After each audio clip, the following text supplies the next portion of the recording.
Good morning, good afternoon, good evening, good night, depending on where you are in the world. This is Gloria White coming to you from Utah, USA. Today I am going to show you how to make alcohol hand wipes, or wipes you can use to wipe off doorknobs, light switches. You can wipe down your groceries and things like that when you bring them home. You can wipe off your hands once you've been in the store or handled something suspicious. My camera is dying.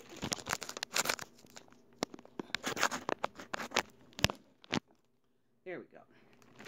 So what I have here is I have two, they're just Huggies brand of baby wipes.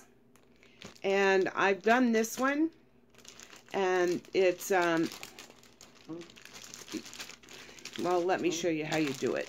Okay, so with one 32-ounce bottle of rubbing alcohol, 70%, you can use 91 if you want, but 70% is sufficient to kill the coronavirus. So what I did was let me set this one over here. It's done. So I opened it and I took the little plastic seal out of it. And now what I'm going to do is I am going to pour this rubbing alcohol in this, in these wipes. Now, yes, the wipes are wet, but they're not dripping wet. And if you pull one out, it's really sort of dry feeling. So what we're going to do is we're going to slowly pour in this rubbing alcohol. And it takes about a pint to fill up one of these containers. One of these little packages. And you want to tip it so you're getting it in every corner. Now be careful you don't tear your bag, or you'll have rubbing alcohol everywhere. So I'm going to tip it this way so I can get this corner over here. And be careful where you're doing this, because some things, alcohol will take the color out of them. So you don't want to do this on top of something that is going to take, the alcohol is going to take the color out of it. No, I don't know all the things that the alcohol will take the color out of, but you have Google for the time being, so anyway, I'm slowly doing this so I give it time to suck up all the alcohol into the wipes.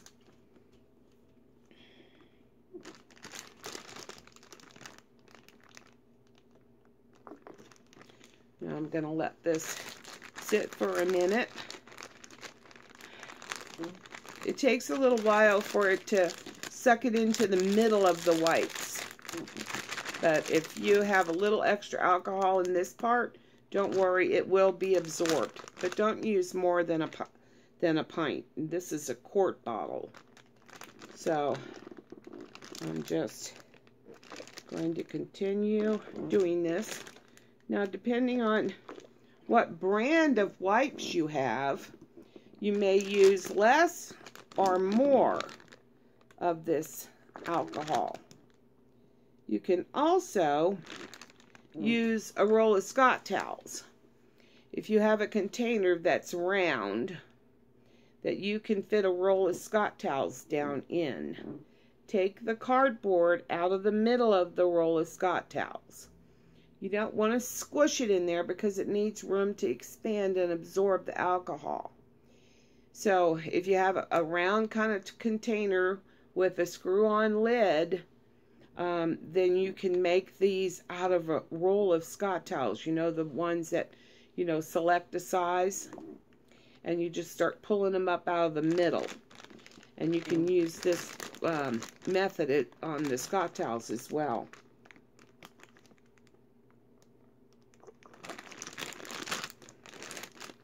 But it just takes a little bit of your time.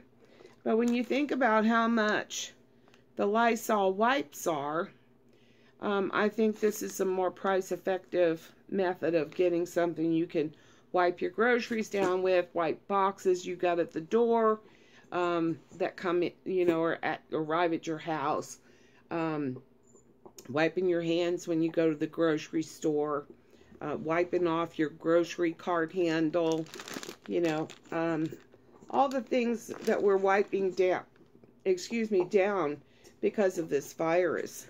And, you know, you can do your doorknobs, you can do your light switches and things like that. Now, the rubbing alcohol is toxic to kids, okay, or anybody who drinks this or gets it in their mouth. So make sure your packages don't get mixed up with your actual baby wipes that you're going to use on your little baby's butt. And if you're going to wipe kids' hands with this, you want to make them do this so that it dries on their hands and they're not going to get it in their mouths. But, you know, a lot of the disinfectant wipes that we're finding in the stores do not kill the coronavirus, but we do know that rubbing alcohol does. So if you can find some baby wipes on sale, or if you can get a couple of rolls of Scott towels, you could do the same thing if you have the right kind of container. But this comes with its own container and it's watertight, so it's good to make them in these little packages. And once you allow the alcohol to really absorb into these wipes, they're wonderful. I've been using them for a long while now, and it's after this virus broke out, trying to find the Lysol wipes or the Clorox wipes to, you know, use to wipe things down with, I couldn't find them. So I thought, well, there's got to be something I can do with what I have. And so this is what I came up with. And you can see there's no liquid here in this package. No, it's not going to run out if I turn it upside down. But you can see how wet they are.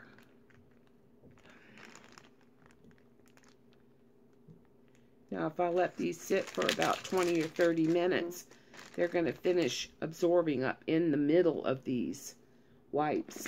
And then it's just perfect. And, you know, when you pull one out, it's great because they're not this little bitty thing. You know, you really have something you can work with. And the Huggies are a nice wipe. They're kind of tough. They're not like some of them that are so thin, you know, it's just like, I don't know, you can't wipe anything down with them, really. They're so tiny.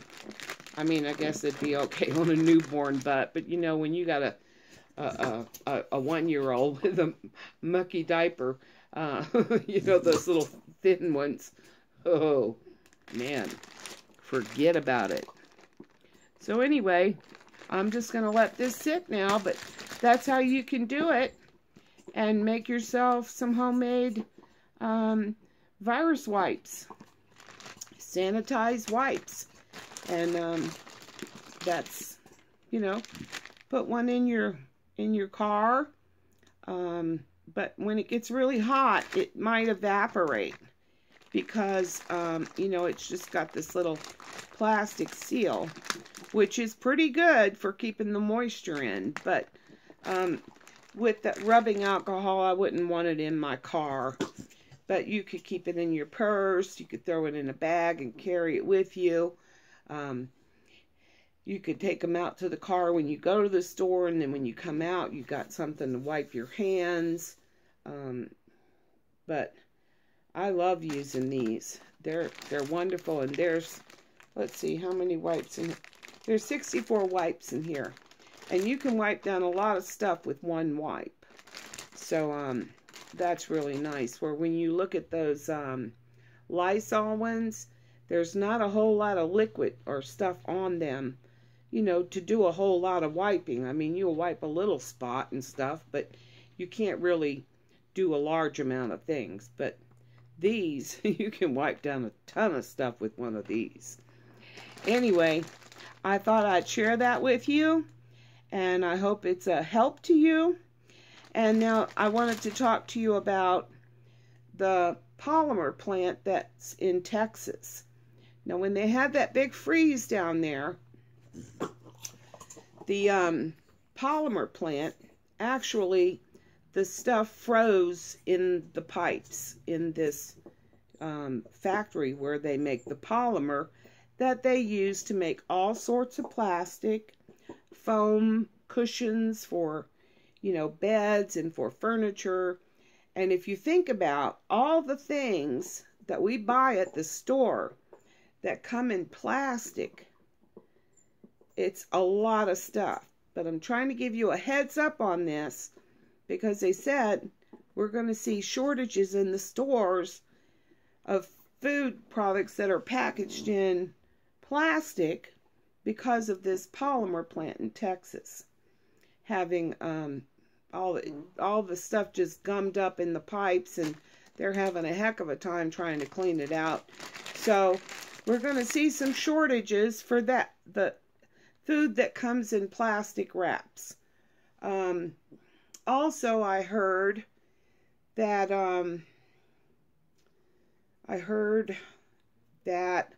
car parts are becoming in short supply, and it has something to do with the import of Chinese goods. What the Los Angeles port is full of containers that it can't hold any more containers. So they're offloading the cargo from China into different ports around America. The problem is these ships have no empty cargo containers to take back to China to bring anything else here. And I don't know what the holdup is with our government and stuff coming in from China. Maybe it has something to do with the trade wars. Maybe it has something to do with tariffs. Maybe it has something to do with the virus. Whatever the reason, car parts are being held up on the docks at the ports around America. Let's see, what else was there going on? Oh, the other thing is, you know, in the United States, we're considered the breadbasket of the world. And in the summertime, we grow an awful lot of wheat. And in the wintertime, we also grow wheat in the more southern states. Well, this polar vortex that came down into all the way down into Texas and even part of Mexico has killed about 20 to 30% of our winter wheat crop, which is going to create a shortage in things like flour and cake mix and pancake mix and crackers and bread, because all those things require flour to make them. So if you can get a couple of bags of flour and put back, you'll be miles ahead of the game if you need bread, or, you know, if you making crackers, or if you want to make pancake, or you need to make a birthday cake or an anniversary cake, or you're just in a mood for a cake. And donuts.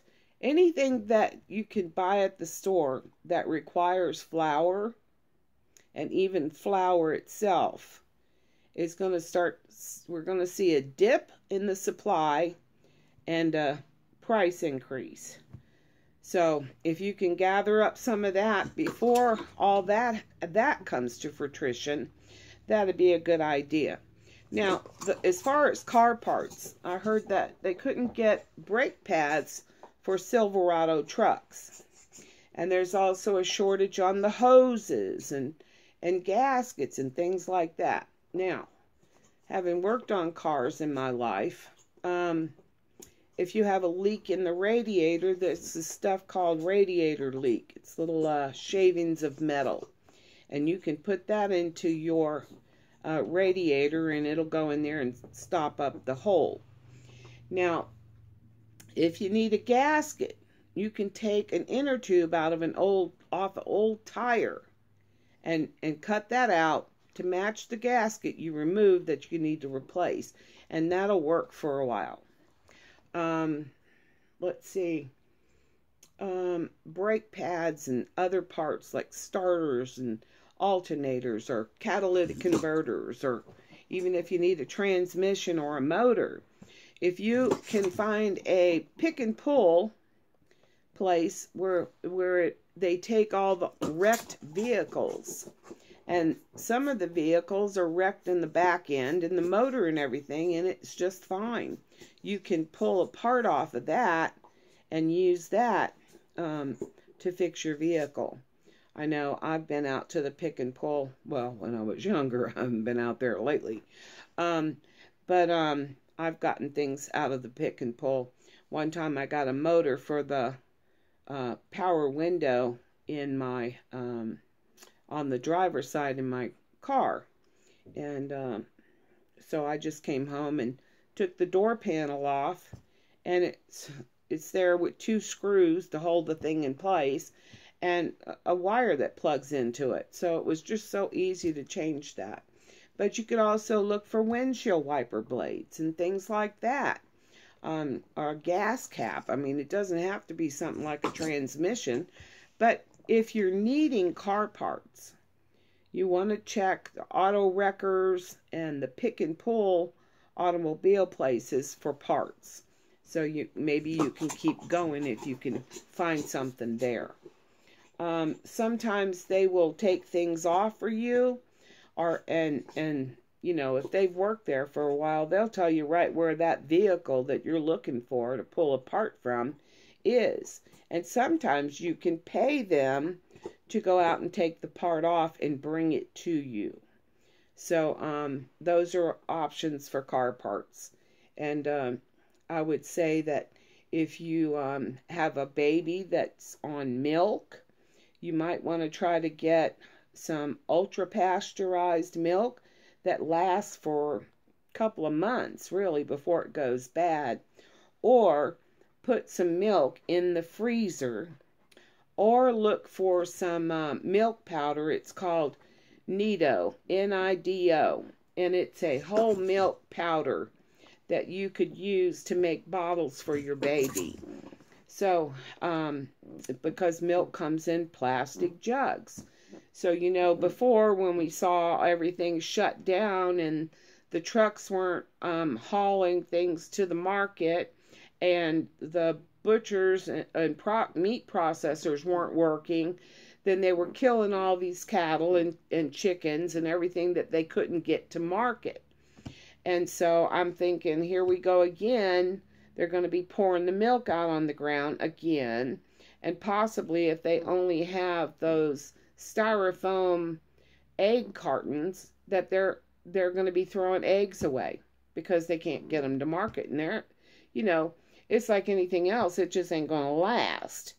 And so anyway, just try to prepare as best you can. But if you've got a little baby that's drinking milk, a little kid that's drinking milk, try to put milk up in the freezer, get some Nido, or try, if you don't have enough room in your freezer, let's say you just have a refrigerator freezer, maybe you can get 4 gallons in there if you got a couple other things in there. But the thing is now when you take it out, you don't want to just, as soon as it starts melting, pour that off. Pour that milk out, because it'll be most of the cream. The water content is still frozen in it. So you want to let it thaw out all the way. Then shake it up really good so it gets back mixed up together, the milk fats and the water that's in there. So that you're not just, you know, going to give them a bottle with the cream, and then later all you got's milk flavored water. So let the whole thing thaw out. Now the other thing you can do is you can freeze bread. You probably want to put it in another bag, double bag it. And another little trick is if you're going to freeze your bread, sometimes it'll get that freezer bite on it in just a couple of weeks or a month or something. But if you wrap it in newspaper and then put it inside another plastic bag, the newspaper actually absorbs those moisture crystals and keeps it out of your bread. Now, another thing you can do to keep eggs, say you don't have chickens, and you're not getting a supply of eggs. You can take eggs and you can take a muffin tin and put a little muffin paper in each one of the holes there, and then crack an egg in it. Just crack an egg in it. Then if you can fit it level in your freezer, those eggs will freeze. Then once they're frozen, you can take them and throw them in a Ziploc bag. And then seal that up good and put that in the freezer. And then when you need an egg, you just want to take it out, set it in its little cupcake paper and on the counter, and it'll thaw out, and then you can use it in whatever you're making. Fried eggs, scrambled eggs, cake, pancakes, whatever you'd need an egg for. So those are just some little ideas to keep us going. I don't know that butter in cardboard and wax paper wrappers are going to be a problem, because I don't think there's any plastic in that. But if you buy the tubs of anything, you might want to pick up a couple of those and keep, on hand. Now, I would like to say this, that if you go to the store and you got lots of money, I want you to consider your fellow man and not go in there and take every last one for yourself. Leave some for somebody else so that they can have. So, don't go crazy, but, if you need mayonnaise or ketchup or mustard or salad dressing, anything that comes in a plastic bottle or it has a plastic wrap on it, like bologna and cheese and, yogurt, sour cream, all that comes in plastic containers. Juice comes in plastic containers. I mean, just walk through your house or go in your kitchen and look at everything you have in there.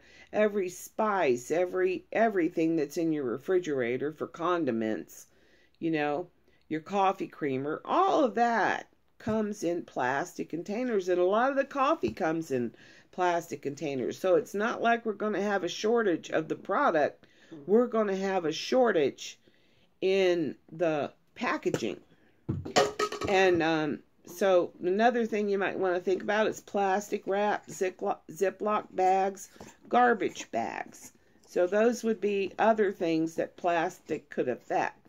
It could also affect them being able to wrap meat in the grocery store to put it out for sale. I don't know how that's going to work out. Maybe they could do it like from the butcher counter and, I don't know, bring your own plastic bag. I doubt that'd work because, you transfer no telling what, trying to use a used container. But anyway, just try to think about all of that, because remember when we had the toilet paper shortages, that was pretty crazy, and everybody was trying to get toilet paper because they waited till the last minute to try to get those things. So I'm giving you a heads up. What you do with it, that's your business. But if you fail to prepare, you prepare to fail.